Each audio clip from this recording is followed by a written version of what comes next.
नमस्कार। भारत में महिला सशक्तिकरण हमेशा से ही एक बहुत ही बड़ा मुद्दा रहा है। चाहे वो सरकार हो या हम और आप हो, हमेशा से ही हमने वुमेन एम्पावरमेंट की तरफ औरतों को प्रोत्साहित करने की कोशिश करी है।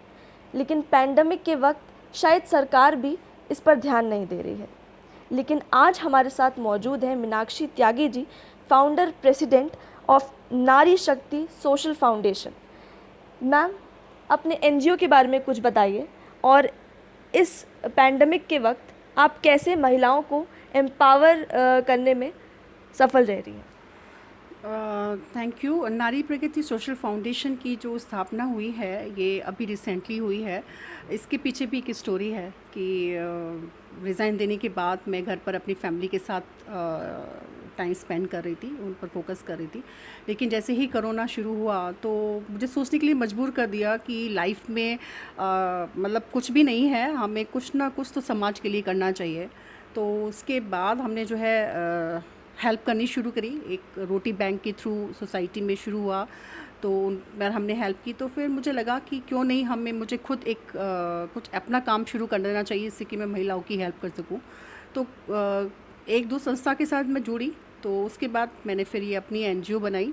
इस एनजीओ में मेरे साथ जो हैं डॉक्टर मोहिता शर्मा, जो आई तिरुपति आई हॉस्पिटल की चेयरपर्सन हैं और आईएमए की सेक्रेटरी हैं।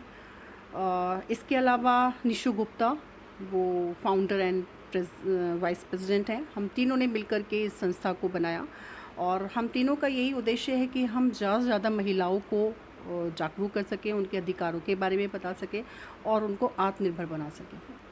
अच्छा, क्या कुछ महिलाओं के लिए आप कर रही हैं इस पैंडमिक में, जो महिलाएं सक्षम नहीं हैं या जो हाउसवाइफ हैं, उनके लिए आप क्या कर रही हैं? इस कोरोना काल में एक्चुअली हम महिलाओं के लिए बहुत कुछ करना चाहते थे लेकिन लॉकडाउन की वजह से हम बाहर नहीं जा पा रहे थे। लेकिन हमने फिर भी कोशिश की है जितना भी हम कर सके। हम ऑनलाइन के थ्रू हमने जो महिलाएं हैं उनको भी जागरूक किया है, उनके स्वास्थ्य के प्रति हमने जागरूक किया है। मेंटली स्ट्रेस, क्योंकि आपको भी मालूम है कि सभी घर में रहते हैं और घर में रह कर के बहुत चैलेंजिंग रहता है महिलाओं के लिए। तो हमने उसमें भी हेल्प की है कि कैसे आप इससे अपने आप को बाहर लेके आ सकती हैं। उसके लिए हमने वेबिनार भी शुरू कराया और उस वेबिनार के थ्रू हमने महिलाओं को जागरूक किया। और इसके अलावा हम वर्कशॉप के थ्रू भी महिलाओं को जागरूक करते हैं। अभी रिसेंटली भी हमने वर्कशॉप किया और इसलिए कि हम काफ़ी वर्कशॉप कर चुके हैं, चाहे वो डोमेस्टिक हो, चाहे वो हेल्थ से रिलेटेड हो या कैसे भी हो। तो हम उनको उनके अधिकारों के बारे में पूरी जानकारी देते हैं और इसके अलावा हम उनको आत्मनिर्भर बनाने के लिए भी जागरूक करते हैं। अच्छा, पैंडमिक था तो आप तो कई सारी महिलाओं से जुड़ी हुई हैं, जी। आप ज़्यादा करीब से जानती होंगी कि किस तरह की समस्याएं देखने को मिली हैं, कि कैसी समस्याएं पैंडमिक में जो महिलाएं हैं वो फेस कर रही हैं अपने परिवार में, चाहे वो वर्किंग हो चाहे वो हाउसवाइफ हो, किस तरह की समस्याएं सामने आई हैं? महिलाओं को इस समय सबसे ज़्यादा परेशानी का सामना करना पड़ा है, क्योंकि एक तो क्या था, लॉकडाउन की वजह से लोगों के महिलाओं को जो हेल्प करने के लिए मेड्स आती थी, उन्होंने आना बंद कर दिया। तो उनको ऑफिस का भी काम करना पड़ता था, उनको घर भी संभालना पड़ता था। तो उनके साथ डबल डबल रेस्पॉन्सिबिलिटी थी, जिन्होंने उनको बखूबी निभाया भी है, बखूबी किया है। जैसे कि मेरी ही काफ़ी सारी फ्रेंड्स हैं, मैं अपनी बारे में ही बात करती हूँ कि मॉर्निंग में हम घर का काम करते थे, उसके बाद हम हमारी जो और एक्टिविटीज़ थी उनको भी हम करते थे। तो काफ़ी प्रॉब्लम फेस करनी पड़ी हैं। हस्बैंड वाइफ जो काफ़ी लंबे टाइम से वो ऑफिस में रहते हैं और लेडीज़ घर पर अपना अपना काम करती हैं। लेकिन अब क्या था कि सबको एक साथ घर में रह करके एक दूसरे के सामंजस्य बना करके रहना, तो ये बहुत बड़ा चैलेंज था।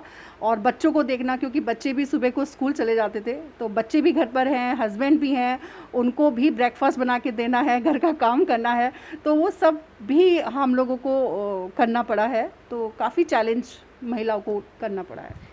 अच्छा, अगर हम बात करते हैं मेड्स की या जो महिलाएं पढ़ी लिखी नहीं हैं, जी। सक्षम नहीं हैं, उनकी बात करते हैं, तो ऐसे तो सबका गुजारा चलता है। लेकिन पैंडमिक आ गया, जी। कारोबार छिन गए, सब कुछ ख़त्म हो गया, तहस नहस हो गया। ऐसे में आप उन महिलाओं के लिए क्या कर रही हैं जिनके पास अपना घर चलाने के लिए कुछ नहीं है, परिवार नहीं है, मेड्स हैं या जो भी, उनके लिए आप क्या कर रही हैं?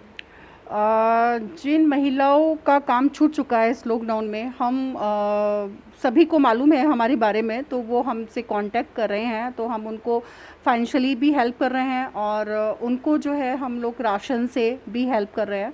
न्यूज़पेपर के थ्रू भी हमें जो जानकारी होती है, अभी एक रिसेंटली अमर उजाला जो न्यूज़पेपर है उसमें एक लेडी की न्यूज़ आई थी कि उसके हस्बैंड की डेथ हो गई है और उसके 2 बच्चे हैं।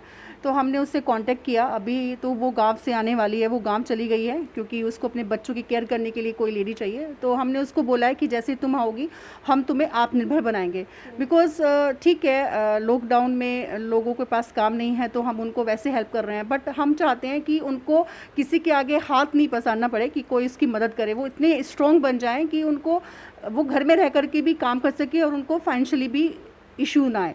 तो हमने उस लेडी को भी बोला है कि हम जैसे तुम आओगी तुम हमसे कांटेक्ट करना या हम तुम्हारे पास आएंगे, हम तुम्हें घर पे जो भी तुम्हारा टैलेंट है, जैसे खाना बनाने का वो काम जानती हैं, तो हम उसका पूरा सेटअप कराएंगे ताकि वो घर में ही खाना बना करके लोगों को सर्व कर पाए।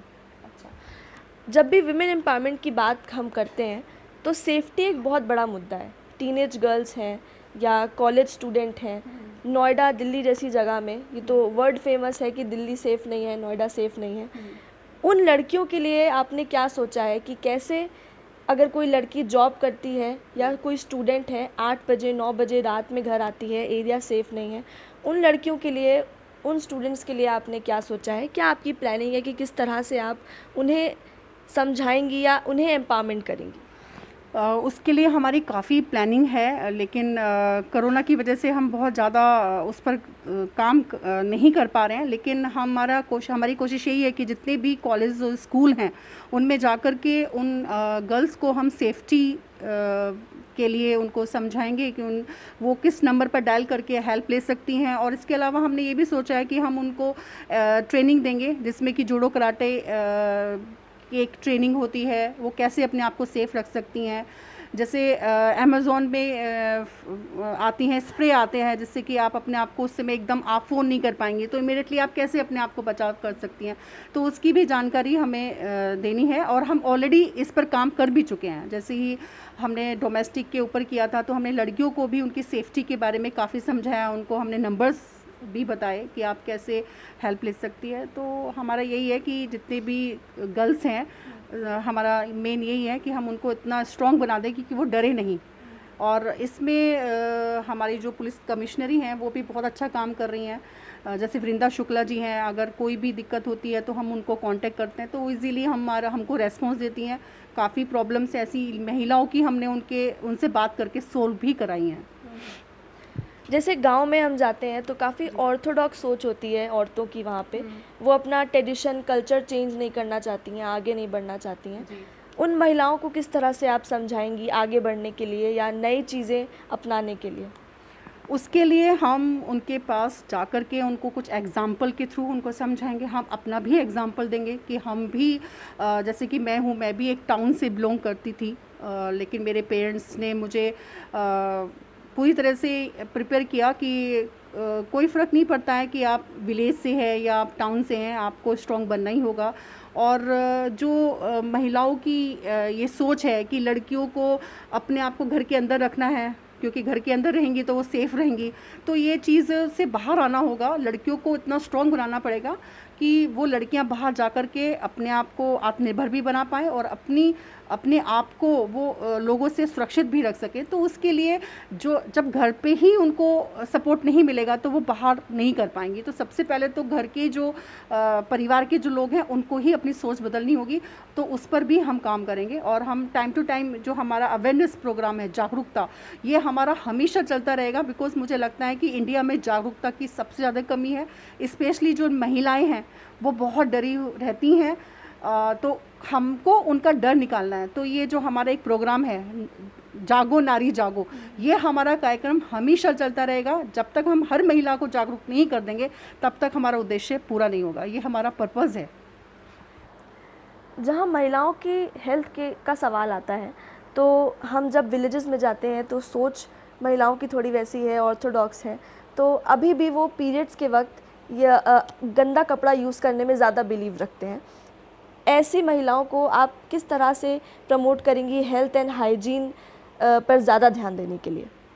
उसके लिए हमें उनसे उनके साथ बातचीत करनी होती है। उसके लिए हमने वर्कशॉप अभी भी किया है और इससे पहले भी हम वर्कशॉप कर चुके हैं। उसके लिए हम उनको सैनिटरी नैपकिन्स दे कर के उनको बताते हैं कि आपको गंदा कपड़ा यूज़ नहीं करना है, आपको स्वच्छता पर ध्यान दें। स्पेशली इस कोरोना ने तो हम लोगों को बहुत अच्छी लर्निंग दी है कि हमें स्वच्छता पर ध्यान देना है। स्वच्छता, हर तरह की स्वच्छता, चाहे वो घर की स्वच्छता हो या अपने तन की स्वच्छता हो, तो उस पे ध्यान देना चाहिए उनको। हम यही उनको बताते हैं कि स्वास्थ्य आपका सही होगा तभी आप कुछ कर पाएँगी, बिकॉज़ इस तरह की इतनी सारी बीमारियाँ होती हैं इसकी वजह से, तो उससे ताकि बचाव हो सके। और इसके अलावा हम उनको मास्क के बारे में भी समझाते हैं कि आपको क्योंकि आपने भी देखा होगा कि काफ़ी लोग कोरोना की वजह से इतने लोगों की डेथ हो चुकी है, लेकिन फिर भी उसके बाद भी लोग मास्क नहीं लगाते हैं, भीड़ में जाते हैं और मास्क नहीं लगाते हैं। तो उसकी भी हम उनको जानकारी देते हैं कि आपको मास्क लगाना है, आपको उसको धो कर के लगाना है। कि कई बार आप देखते हैं कि कपड़े का मास्क तो लगा लेते हैं, लेकिन कई दिन तक वो लगा के रखते हैं, उसको क्लीन नहीं करते, तो आपको उसको भी क्लीन करना है। नोएडा व्यूज़ की टीम एक नए मुद्दे के साथ फिर से आपके साथ जुड़ेगी। मेरे यानी जानवी श्रीवास्तव के साथ कैमरा पर्सन हर्षिता ठाकुर।